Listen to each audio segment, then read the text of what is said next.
श्री कृष्णा। तो आज मैं आपको बताऊंगा कि जो भगवत गीता है उसकी जो शिक्षाएं हैं उसको हम अपने जीवन में किस प्रकार से उतार सकते हैं।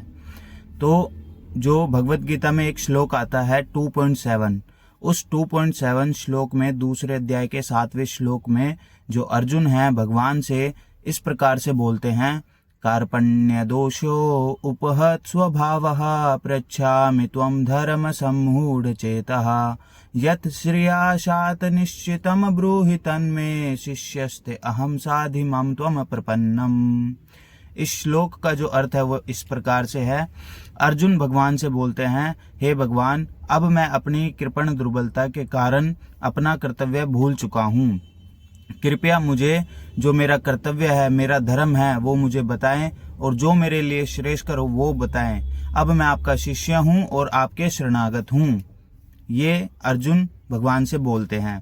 इस श्लोक में जो अर्जुन है हमें क्या सिखा रहे हैं कि जब कभी भी हमारे जीवन में कोई भी समस्या आए, किसी भी प्रकार की, हम आध्यात्मिक जीवन में उन्नति करना चाहते हैं, अपना आध्यात्मिक जीवन है जो उसको आगे बढ़ाना चाहते हैं, उसमें दिक्कत आए तो हमें क्या करना चाहिए, या फिर मेटीरियल जीवन में भी जो हमारा भौतिक जीवन है, करियर से रिलेटेड या फिर जॉब से रिलेटेड, इन सब तरीके की भी अगर कोई दिक्कत आए हमारे जीवन में तो हमें क्या करना चाहिए। अर्जुन ने क्या करा, जब उनके जीवन में उनको कन्फ्यूजन हुई, उनको मोह हुआ कि मुझे क्या करना चाहिए, मुझे युद्ध करना चाहिए या फिर मुझे भिक्षाटन करके अपना जीवन यापन करना चाहिए। जब उनको ये कन्फ्यूजन आई तो उन्होंने भगवान श्री कृष्ण को अपने गुरु रूप में स्वीकार किया, जो कि परम गुरु हैं, है ना।